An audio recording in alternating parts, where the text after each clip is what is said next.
मुर्दाबाद मुर्दाबाद मुर्दाबाद यस बँक मुर्दाबाद. 2 मिनिटं. संवैधानिकरित्या आम्ही काम करतोय ना. बरोबर. आजही आम्ही त्यांना भेटायला आलो. तुम्हाला माहित आहे की हे बँकेचे लोक पळून जातात, फोन बंद करतात, भेटायला तयार नाही आहे.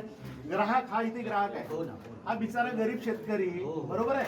तुम्ही त्यांचा आवाज म्हणून आलेले आहे, बरोबर मान्य ना. करतो त्याला, काही या विषय नाही. बिचाराला तिथे एंटरटेन नाही करत, याचा आवाज बनून आलोय ना. हो, हो. आम्ही संघटना नक्की, राजकीय पक्ष नक्की, आहोत नक्की. साहेब. हा, आमचे एवढे मोठे पदाधिकारी आहे माझी सर्व. तुम्हाला विनंती आहे.